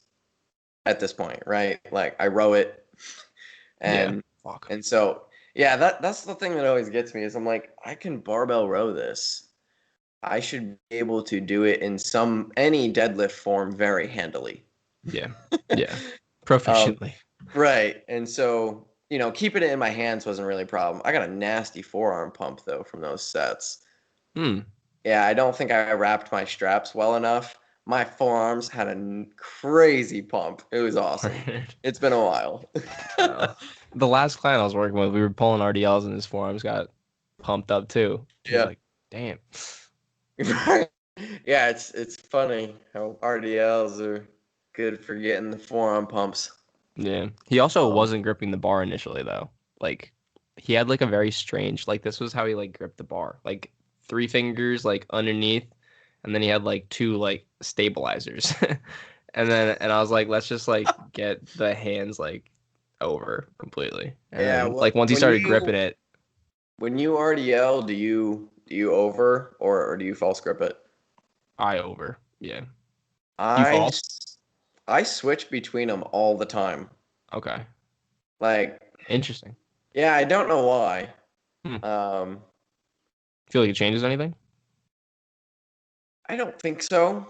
I think it's just one feels better sometimes Okay. than the other, or maybe it's just a mental thing. I don't know. I do a lot of my rows with a hand over, or with a hand. Jesus, With with the a false full grip or false? No, false grip. When you I do my row? rows. Yeah. Oh, interesting. If I'm doing a rack chin or a pull up or a pull down, I'll go false grip.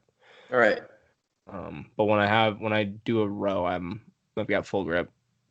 Yeah. Same. When I pen lay row, I do a full grip. Okay.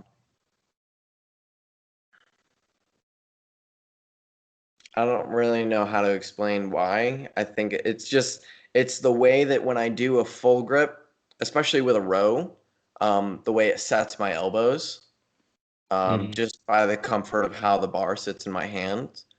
So when I'm doing a pen lay row, which is very, very up, right? It's a very upper row.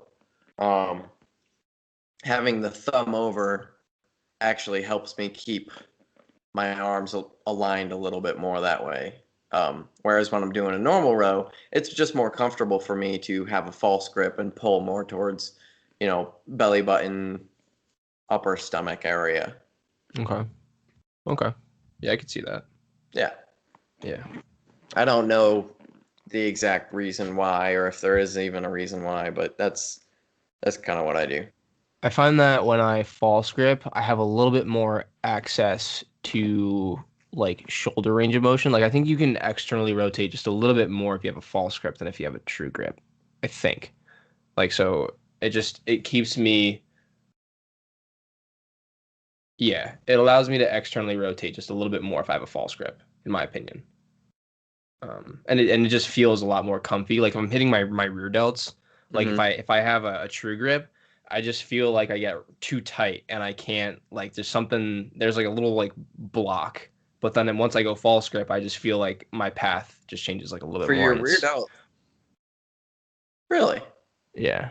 That's the complete opposite of me. Really? So you like going full grip for your rear delt? For my rear delts, yeah. Because it keeps my elbows out.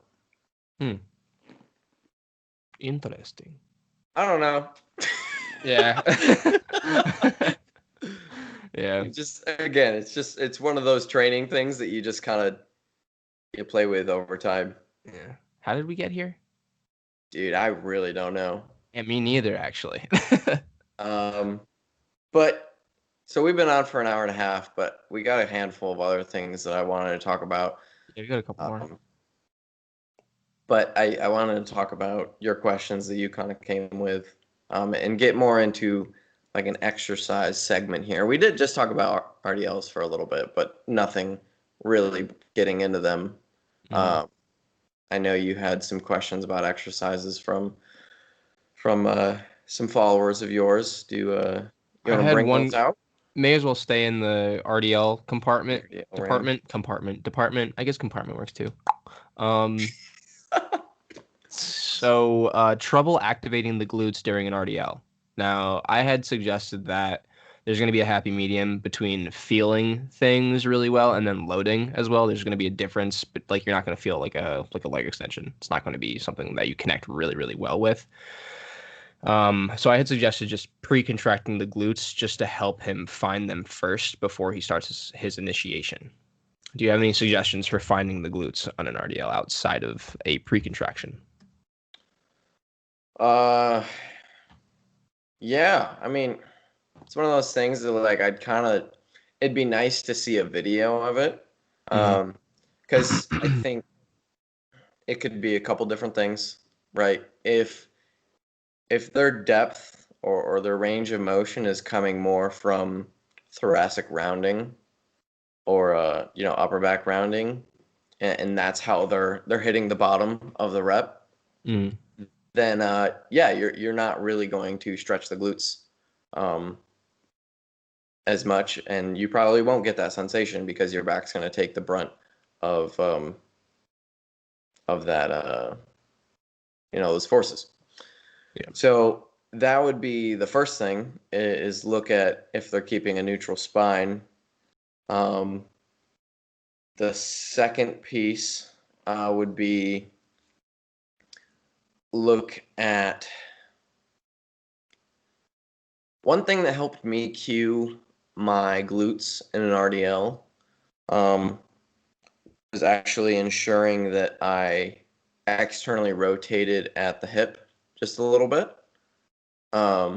So even though you aren't squatting or really going through much knee flexion, externally rotating at the hip, one, it's going to help you create a better base.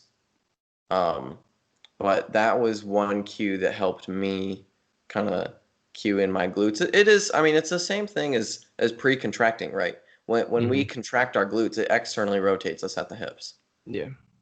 So it's that same exact cue, but instead of thinking of it as just, all right, flex my glutes and go, instead you're thinking about holding that external rotation throughout the movement. Another thing you can do, and this is really just to help identify the pattern, is do a front-loaded good morning. And when you're in the bottom of a front-loaded good morning, make sure that your movement back up is only initiated in the glutes, right? So I can bend over, and then if I just squeeze my glutes, it'll pull me back up right. So do front-loaded good morning, and pick a light enough weight. You'll feel the stretch. Honestly, you can even do it without weight. Most people are tight enough through their hips and glutes, and that they can do a good morning, and then flex your glutes, and it'll stand you back up. That's going to help you figure out the movement pattern because they're very similar. And we do it front-loaded just because when you're doing an RDL, all your weight is out in front of you. After that, there's so many things, right? Ensure that you're over center foot. If you go into the bottom of an RDL and you put all your weight into your back feet, it's really easy to lose that connection with your glutes. And instead of using your glutes to actually be the hinge to stand you back up, you'll just start it with your back to bring you back over center. I just got really far away from my mic. I hope people just heard what I said. I think I heard you good. Okay. I'm not sure how far away I can be from this thing. So yeah, there's was that 3 or 4 different tips? I think we were on 3, but we could be on 4.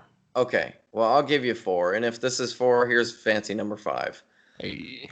Grab a super light weight. And I actually talked about this in a previous podcast. In your warm-ups, sit in the bottom. Sit in the disadvantageous, yeah, that's the word, position, and just sit there, and then just think about, feel your stretch, right? So when you're getting down into the position, you should be feeling yourself stretch. If you're not, you're probably not actually using the muscles that you want to support you. So let's say you did that right, and you go down into the bottom of an RDL. You now feel your glutes and hamstrings stretch. Now, sit there, continue to feel the stretch. It's probably going to burn a little bit. And then when you go to stand up, take that same cue from the good mornings, the front-loaded good mornings, and just try and stand up with your glutes. This is why I say pick a very light weight. Light, very manageable. Get into the position, sit there, feel the stretch, and then try and isolate your glute to stand you back up. Word. And that's it. Word. That's Good it. shit. Anything past that, I'd have to be there. Yeah. All right, so we won't go too in depth with that, even though we kind of did. I think we'll move to the next one here. Squats is another difficult exercise. To go with that, it also says I've got chicken legitos. So, what would you say? Okay. Some tips to improve your squat. Mobility. Gain Yeah. access to your hips. Without seeing the exercise, assuming you are a standard human in the gym. Sorry. Oh, okay.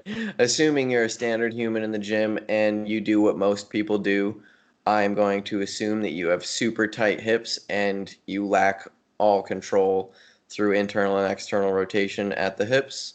You probably have really bad ability to dorsiflex.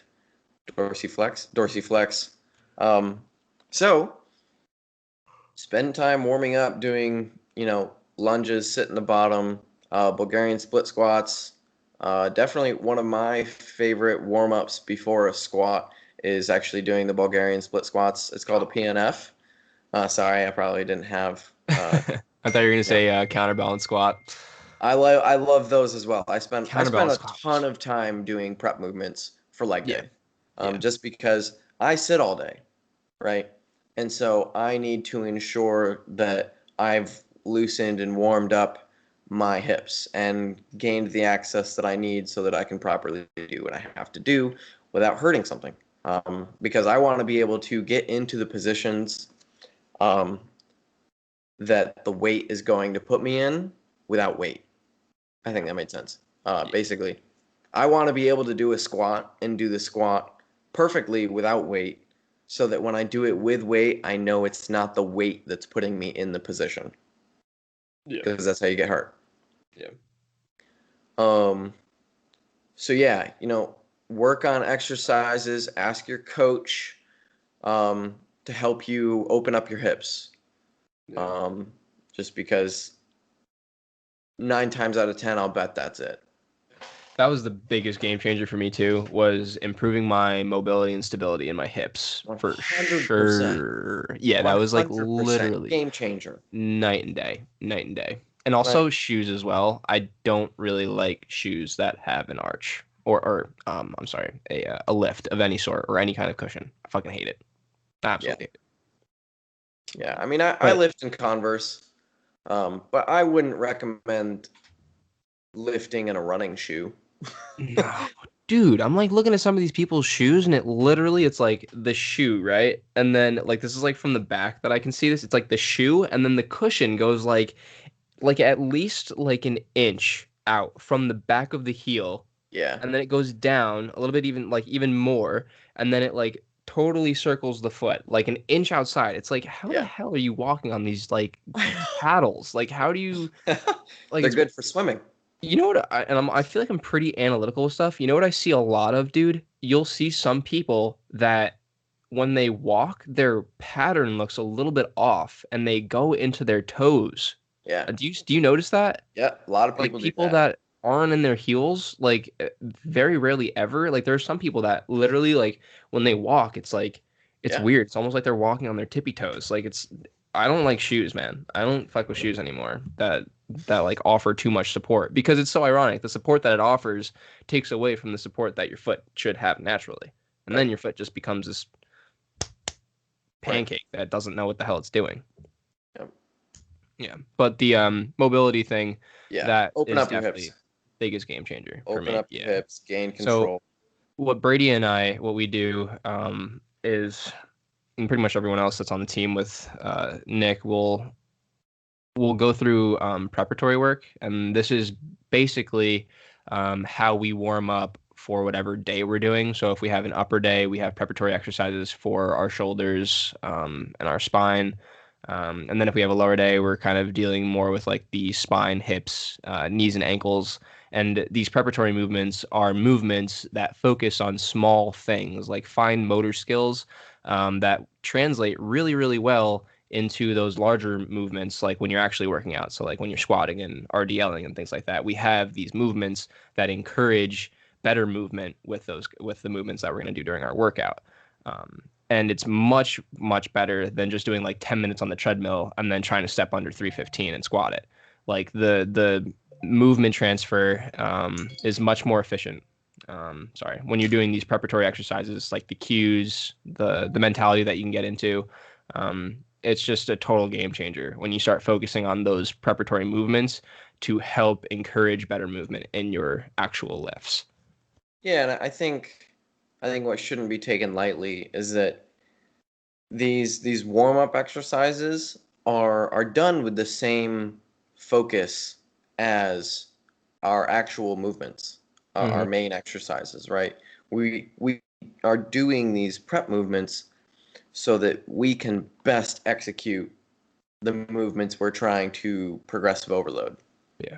And I know if I slack off on my prep movements and don't do them well, my lifts don't go as well. Mm-hmm. Right? So when you're doing warm-up stuff, you have to take it seriously. Yeah. You can't, it's not just I'm going to do some quick butt kicks, and I saw this guy do this thing with a 5-pound plate with my shoulder once. I don't know what it's for, but I don't know. The rotator club, bro. Yeah. Yeah. Or have you seen the just like swing it? Have you seen that? Just fucking swing it. Yeah. Yeah. So like you have to do your warm up with intent, and you have to do everything with intent. Mm-hmm. Yeah. Just being conscious in general, being Right. very conscious as soon as you're in. If you ever have a weight in your hand or whatever, you should be very, very conscious of what's going to happen with the next like minute that you're going to be moving for.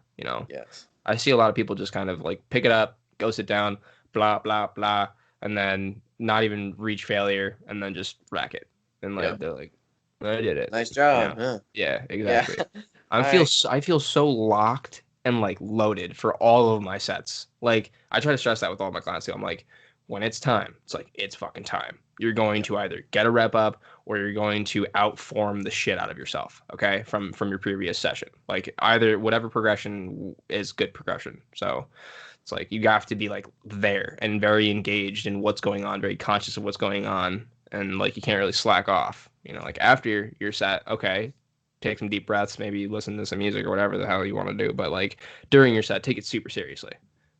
Yeah, I was thinking about this earlier today. I see way too many people that just like calmly walk away from like a set. Like they'll do a set of squats and then they'll rack it and they'll just like walk off like they didn't even do a set of squats. I'm like, I fucking lay on the floor because I can't move for like 5 minutes. Yeah. Like it's I didn't do lunges last leg day. And I just needed something new. So I did occluded leg extensions, and then I did 10 sets of 10 like clustered with like God. very small amount of rest in between. You did it as a cluster. Yeah, and like I was on the ground after that. And I was like I can imagine. the fuck on the ground right now. Yeah. like damn. Yeah. I put a post on my Instagram after every leg day. I'm like, did you make your mark? Because I always have this whole body outline of just my sweat on the ground. Yeah. It's just like there's not enough people who like do any of their movements with intensity. Like I feel like people don't try hard. I don't know. Well, They that's just because no don't- one really knows what they're trying to do, like, or outdo. Yeah. You know, like no one even has a program to begin with. No one That's writes fair. shit, which means that no one's writing anything down. And then they just go in there and they just kind of throw the pasta against the wall and see what noodle sticks. And they're like, That's what I it think is. I PR'd. Right. I think that was PR. Yeah, I think so. What do Yeah. you think? They get up. Let me They go reflect on my journal that has nothing in it. no, Okay. do 1 rep, jump up off of it, woo! Slap their buddy's ass, and then go drink a soda. I don't know. Like, it's, Yeah. it's- Yeah. I don't know. People just have to be much more aware of what's going on, you know. I just don't see enough people that look like they're in pain during their training. Yeah, I Like, agree. you're just not trying hard enough. Yeah. But whatever. Anyway, I'm not gonna shit on people anymore. What's the next exercise? Oh wait, I don't know if we actually recapped that very well. On your Okay. squats, definitely, like, if there's any tip to help you squat better, it is to gain access to your hips. Yeah, definitely. Yep. It's going if to I help was you with any lower back folding. It's going to help you with your knees. It's going to help you, all across the board gain control. You're going to feel way safer with the movement because there's going to be less wobble when you're going down as well. So if there's any tip and anything to work on if you're lost with your squat, is gain access to your hips. Unilateral work. Yeah, honestly, unilateral work, counterbalance squats, front-loaded good mornings, airplanes. Those sorts of things. Get a coach. Get a good coach. Yeah, I had I would say if we could leave them with one preparatory exercise from me, I would just say do the counterbalance squat just because I think the counterbalance squat has helped me a lot. I also think the Cossack squat, I think they're all fucking creme de la creme. Don't get me wrong. So good. But the counterbalance squat, basically what you're gonna do is you're gonna grab like a 10-pound dumbbell. You're gonna assume a normal squat position, so your feet are gonna be like just outside of your hips with your toes slightly pointed out. And then this is the one thing you're gonna have to set your hips back just a little bit. And this is gonna be the same thing for your squat. Set your hips back just a little bit and angle your torso. And then what you're going to do is just get that dumbbell out right in front of your eye holes. And then you're just going to sink into your hips. You're going to sink right into the hips. And then once you get around parallel, you're going to challenge your butt towards your heels and let your knees track towards your toes. And you should be able to assume a pretty low squat position. And then just chill there. When we do these preparatory movements, also the tempos are mad slow. We're not just like repping, like just going crazy with it. We take 5 seconds on the eccentric. Reps. Yeah, we do hold. We do like 4 reps, but Exactly. it takes like 2 minutes to complete. Yeah, exactly. So take as much time as you possibly can. Slow down the movement so it works for you really well. That's going to be the preparatory exercise that I suggest for you. And then in terms of your back squat, pretty much the transfer is going to be very similar.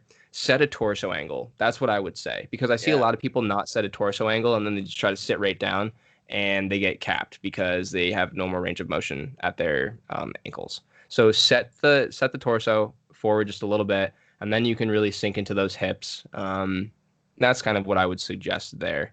And then, of course, if you need any other help, you can obviously come to us for some more suggestions. Yeah, for sure. We can talk for ages on the squat, so we'll leave it there. Right? Really could.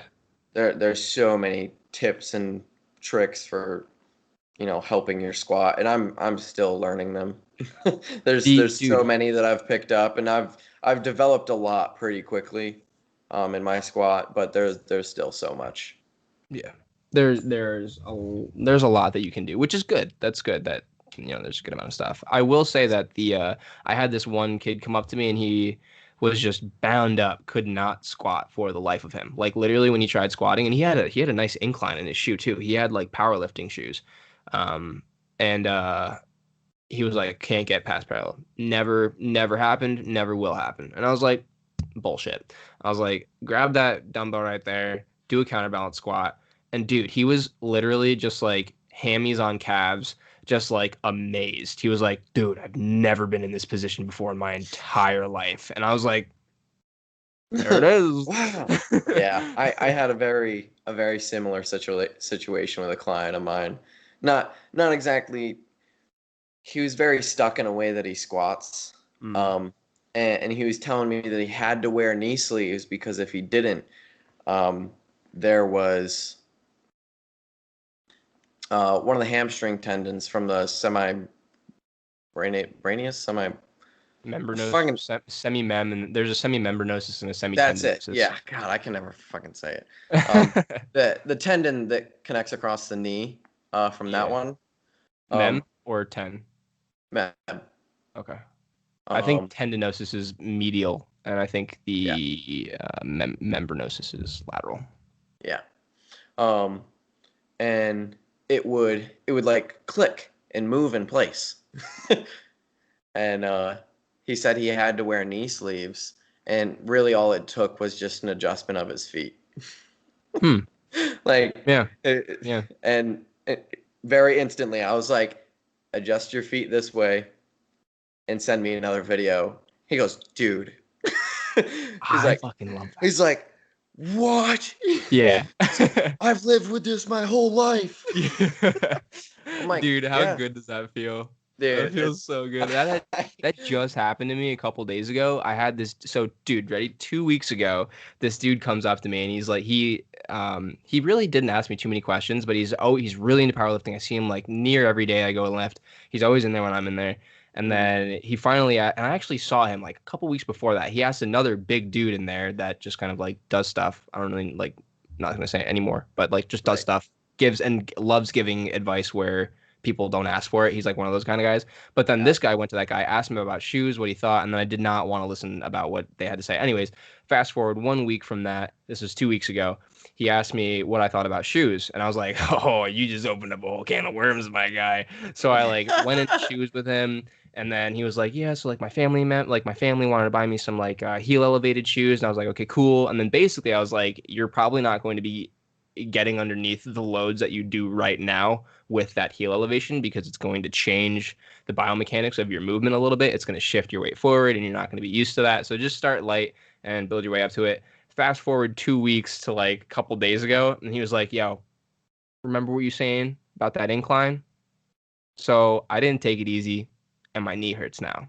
And I was like, I told you. I wish people would just listen. Yeah.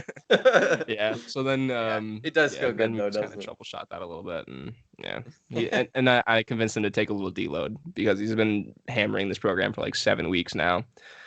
And he's been lifting very, very heavy. So I was like, you can probably afford yourself a little week. Take a deload. And, But it's always, I like that stuff. I don't like the fact that he got hurt, but I like being able to like call shit. It's fun to diagnose things, right? Yeah. It's fun to feel like you've made an adjustment that's just like mind blowing to someone. Yeah. Yeah. It's just like a snap. It just minutely tweaked. Yeah. And suddenly everything's different, and like that's how finicky the human body is. Mm-hmm. Yeah, it's awesome. Yeah, I love it. All right, what's the next one? All right, the next one is going to be, let's go into pull-ups. Oh. All right. Oh, so, right. That's just an exercise they struggle with. Yeah. Yeah. Right. Okay. Yeah. I forgot what the actual question was. across the board, I will say, and I know Brady's going to agree. Oh, I look like I have no arms. I look like a nugget. Basically, even though we said it with the squat, it's going to be the same for everything. So if you could imagine 3 kind of central hubs, like the shoulders, the hips, and then the spine. If you have good control over those, if you have good function, they're functioning properly, you have adequate mobility, stability, and strength within those 3 hubs, the shoulders, hips, and spines, generally you're not going to have too much trouble with other movements. So you should always err on the side of improving the function of those different hubs with mobility exercises or preparatory exercises, stretches, just to help you access passive ranges of motion, things like that. So Brady, what would you suggest people do to help their pull-up? All right. Well, first thing, stop trying to do a pull-up straight up and down. Because what happens, and this is really hard to describe without actually showing, but what happens is someone tries to do a pull-up that's straight up and down. They get here, their elbows flare in, and then they do this. Mm-hmm. their whole upper back rounds over to then get over the bar. And it's just not good. It's so outside of an efficient path for a pull-up. Yeah. So set your body at a slight angle. If you're doing a pull-up, wide grip or neutral, set your body so that when you're pulling, think of a lat pull down. They really are the same thing. You're in a lat pull down. You should be setting your body at probably 15, 20 degree angle, so that when you're pulling, your elbows are then in line with the way your scaps move around your spine. Because if you're pulling like this, your scaps are not very advantageous to move in this direction, right? That's your shoulder joint. But if you're pulling like this, right, your scaps do this for you. I'm wearing a black shirt, so it's probably really hard to see. But your scaps move around your shoulder, which is what you should be trying to do if you're doing a pull-up. Okay. So that would probably be my tip. However, people are going to find that makes the exercise a lot more difficult because it's recruiting the actual muscles that you're trying to use. I actually hit my my pull-ups a little bit different, and I've actually changed the way I kind of approach them as well. And it's only because the last lecture that I had with Jordan Shallows, and it was the difference between having the elbows not like locked like this, but so like this position compared to like this position. When you have that, I guess it would be like that internal rotation or internal rotation. Yeah. I don't know. Basically, just getting the elbows a little bit more forward and setting them in that forward position. Usually what people do is when they get to like the bottom of that rep, they'll just relax and let themselves completely out. But then when you do that, you're in a pretty compromised position to pull again. So what I would suggest is you keep the elbows a little bit tighter. And when you come down, go to the point where you stop just before you roll out. And then when it comes to the torso angle gets set by the hips. So when you hold on, tilt your hips underneath you, so like scared dog butt or old man butt, and then that will essentially just put your legs out in front of you as well. And then that's going to angle your torso just a bit. So you should be set on like, instead of like straight up and down, you should be on like you had said, like a 10 to 15 degree incline. And then basically what I do is when I get to that top position, I just make sure that I'm very conscious of staying in or externally rotated, not internally rotated actually. So it's external rotation. Even though the arms are coming in, it's externally rotating. So just maintain that external rotation. And then when you come down, only come down as far as you can before you start to internally rotate. Because as soon as you internally rotate, you kind of compromise the lat. And the shoulder. So you're probably not, it's going to be much harder to pull from that. So just keep the shoulder or keep the elbows in and hips tucked. That would be my suggestion. Yeah. Definitely. Cool. Good one. Dips. Don't try to force your elbows to any one position. Let them follow a little bit more of a natural path. Don't force yourself to stay tucked, and don't force yourself to dip like this. Just kind of let them sit wherever they're comfortable. It's going to help take a lot of tension off your shoulders. Other than that, try and keep your feet under you or in front of you. Don't let your feet travel back behind you.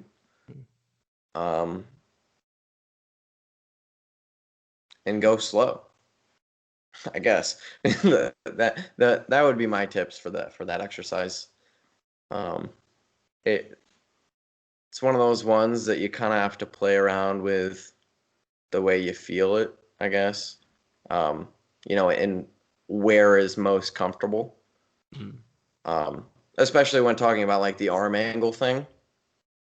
Don't think too heavily about, am I supposed to be hitting triceps or am I supposed to be hitting chest? Don't think that deep into it.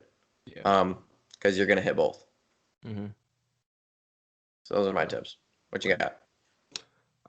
If pretty much I agree with everything you said. Feet should be just below you or just in front of you. Don't worry too much about having the arms too close or too wide. You will eventually find like just kind of play around with grip position, and that should help you figure out kind of what a nice pattern should look like for you. You'll be able to feel if things are too wide or if they're too tight. What I would suggest is maybe just like imagining that you were doing a dip, and then just like without even doing a dip, just bring the arms up next to you, kind of in the same pattern that you would, and that could suggest a grip width. That might suggest a grip width to you. If you struggle just like banging out like 5, I would suggest you just do them with a band. So like wrap a band around both the bars, and then you can just put your knees inside, and then you can really sit into this and not let any other body language kind of articulate itself in a negative way. You can really control the pattern on the way down. And then as you get just more and more efficient and you just keep rocking that position and you kind of access more range of motion, then you can take that band out and start loading it if need be. But I have had clients that just the movement just does not work for them, just because they are so goddamn tight. Like I do have one client that is just like the tightest person I've ever seen in my entire life. We're working on it though, and he's getting much better. So shout out to him. Right. But like that goes back to one of your earlier statements. Exactly. Yeah, exactly. Just kind of increasing the range of motion, the stability, and everything else that comes with it. Yeah. And then I guess I would suggest thinking about pulling yourself down rather than just kind of like sinking and just letting kind of whatever happens. That would be my suggestion. Yeah. All right. And I think that is it for questions. That's it? I think so. Alrighty, man. We've been on for over 2 hours now. Yeah, I think the recording is probably going to say like it's probably 2 hours. I've got it. We started around. Oh yeah. I've got it. It's been 2 hours and 7 minutes. Okay. We both got to eat. That's lame. I can't see our recording time. I was looking for it. All I can see is our running time at 2 hours and 19. Yeah. So yeah, we got to eat. Well, this is a good podcast. There's a lot of interesting information here. So I agree. I hope if you've made it this far that you learned something, and always if you have any questions, you can ask Brandon and I. We're on Instagram. He's at Capo Roth, and you can find me at the dude who trains _ Brady Thistle. Those links are always in the description. So thank you for joining us, and we'll catch you next week with episode 8. Hey. Coming on episode 10, we'll be looking to have a guest. So stay tuned for that. I'm not gonna release the name yet. Ooh. All right, guys. Star guest. Exciting. All right, Brandon. All right, Brady. It's been dope talking. Yeah. Yep.